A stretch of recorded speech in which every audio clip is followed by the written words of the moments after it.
Hi friends, പുതിയ belt മാറിയിട്ട് 2 മാസം പോലും തികച്ചായിട്ടില്ല. ബെൽറ്റിൻ്റെ കണ്ടീഷൻ കണ്ടോ? ബെൽറ്റ് പൊട്ടി. ഈ ബെൽറ്റ് പൊട്ടിയ ഒരു സിറ്റുവേഷൻ എന്ന് പറയുന്നത് വലിയൊരു അപകടം ഒഴിവായ ഒരു സമയത്താണ് കേട്ടോ. അതായത് സത്യം പറഞ്ഞാൽ ആക്സിഡൻ്റ് ആവേണ്ടതായിരുന്നു. നമ്മൾ വണ്ടി ഓടിക്കൊണ്ടിരിക്കുന്ന സമയത്താണ് ഈ ബെൽറ്റ് പൊട്ടിയത്. നമ്മൾ ഒരു പക്ഷേ ഏതെങ്കിലും ഒരു വണ്ടീനെ ഓവർടേക്ക് ചെയ്യാൻ ശ്രമിച്ചിരുന്നെങ്കിൽ ആ സമയത്താണ് ഈ ബെൽറ്റ് പൊട്ടിയിരുന്നെങ്കിൽ ഒന്ന് ആലോചിച്ച് നോക്കി എന്താ സംഭവിച്ചത്. കിലോമീറ്റർ ആണെങ്കിൽ ഏകദേശം 2842 കിലോമീറ്റർ മാത്രമേ വണ്ടി ഓടിയിട്ടുള്ളൂ ഈ ബെൽറ്റ് മാറിയിട്ട്. ഇപ്പോൾ ഇതിൻ്റെ കിലോമീറ്റർ എന്ന് പറഞ്ഞാൽ 26,239 ആയിരുന്നു. പക്ഷേ ബെൽറ്റ് മാറുന്നതിന് മുമ്പ് ഞാൻ ഒരു വീഡിയോ ചെയ്തിട്ടുണ്ടായിരുന്നു. അതിൽ ഏകദേശം 23,397 കിലോമീറ്റർ ആയെന്നാണ് തോന്നുന്നത്. അപ്പോൾ അത് കാണാത്തവരുണ്ടെങ്കിൽ ഒന്ന് കാണുക. അപ്പോൾ ഈ ബെൽറ്റ് മാറിയ സമയത്ത് തന്നെ ഞാൻ അന്ന് സൂചിപ്പിച്ചിട്ടുണ്ടായിരുന്നു, നമ്മുടെ വണ്ടി Gen 3 ആയിരുന്നു. പക്ഷേ എനിക്ക് മാറ്റി തന്ന ബെൽറ്റ് Gen 2ൻ്റെ ബെൽറ്റായിരുന്നു. അതിന് കാരണം ഇത് പറഞ്ഞിട്ടുണ്ടായിരുന്നു, ഹാർഡാണ്, ലൈഫ് കൂടുതലാണ് എന്നൊക്കെ പറഞ്ഞുകൊണ്ട്. അങ്ങനെ ഇരിക്കുന്ന ബെൽറ്റ് ഈ ഒരു 2 മാസത്തിനകത്ത് വെച്ച് പൊട്ടണമെങ്കിൽ ഒന്ന് ആലോചിച്ച് നോക്കിയേ ഇതിൻ്റെ ക്വാളിറ്റി എന്താണെന്നും പറഞ്ഞിട്ട്.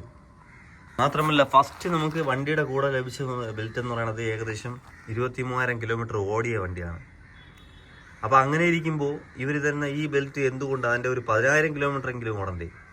അവർ 15,000 കിലോമീറ്റർ വാറണ്ടി തന്നതാണ് ഈ ബെൽറ്റിന്. ഒരു 10,000 കിലോമീറ്റർ എങ്കിലും ഓടണ്ടേ വണ്ടിക്ക്? അപ്പോൾ എന്തിനാണ് ഇത്രയും ക്വാളിറ്റി കുറച്ച് ഈ ബെൽറ്റ് ചെയ്യുന്നത്?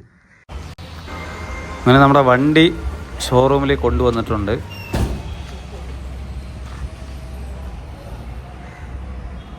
അങ്ങനെ ബെൽറ്റ് നമുക്ക് മാറി കിട്ടിയിട്ടുണ്ട്.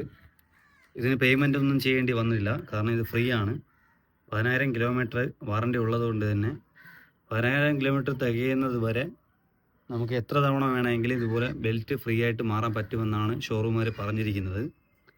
പക്ഷെ ഞാൻ ചോദിച്ചത് എന്തുകൊണ്ട് ഇത് ലാസ്റ്റ് ചെയ്യുന്നില്ല എന്ന് ചോദിച്ചപ്പോൾ അവർ പറഞ്ഞ റീസൺ എന്താണെന്ന് ചോദിച്ചപ്പോൾ ഈ കല്ലുകൾ കയറിയാണ് കൂടുതലും പൊട്ടിപ്പോണെന്നാണ് അവർ പറഞ്ഞത്. പക്ഷെ നമ്മുടെ വണ്ടിക്ക് കല്ല് കയറിയല്ല വണ്ടി ഈ ബെൽറ്റ് പൊട്ടിയത്. കൃത്യമായിട്ട് പറയുകയാണെങ്കിൽ നമ്മുടെ ഫ്രണ്ടിൽ പോയ വണ്ടി കുറച്ച് സ്ലോ ചെയ്ത സമയത്ത് നമ്മൾ പെട്ടെന്ന് ആ വണ്ടീനെ ഓവർടേക്ക് ചെയ്യാനല്ല, സത്യം പറഞ്ഞാൽ അത് സ്ലോ ചെയ്ത് സൈഡ് ഒതുക്കിയ വണ്ടിയാണ്. ആ സമയത്ത് നമ്മൾ അതിനെ മറികടന്ന് പോകാനായിട്ട് സ്ലോ ചെയ്തിട്ട് സ്പീഡ് എടുത്തപ്പോഴാണ് ഈ ബെൽറ്റ് പൊട്ടിയ ശബ്ദം കേട്ടത്. നമ്മൾ ആ സമയത്ത് ബെൽറ്റ് പൊട്ടിയെന്ന് ഒരിക്കലും വിശ്വസിച്ചില്ല, കാരണം പുതിയ ബെൽറ്റ് അല്ലേ, ഒരിക്കലും പൊട്ടാൻ ചാൻസ് ഇല്ല. നമ്മൾ വിചാരിച്ചത് ഒരുപക്ഷെ അകത്തുള്ള ബെൽറ്റ് പൊട്ടി കാണുമോ എന്നുള്ളൊരു തോന്നലുണ്ടായിരുന്നു എനിക്ക്.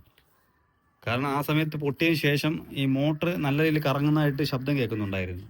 എങ്കിലും സംശയം കൊണ്ട് നമ്മൾ എന്ത് ചെയ്തു, ഇങ്ങനെ താഴെ നോക്കിയപ്പോഴത്തേക്കും ബെൽറ്റ് പൊട്ടിയായിട്ട് അറിയാൻ പറ്റി.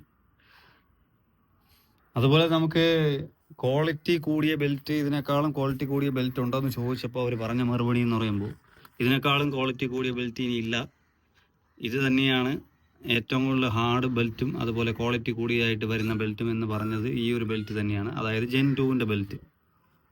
ഇപ്പോൾ വരുന്ന എല്ലാ വണ്ടികൾക്കും ഇത് തന്നെയാണ് അവർ പ്രൊവൈഡ് ചെയ്യുന്നതെന്നാണ് കഴിഞ്ഞ വീഡിയോയിലും പറഞ്ഞിട്ടുണ്ടായിരുന്നു. ഇപ്പോഴും അങ്ങനെ തന്നെയാണ് അവർ പറയുന്നത്.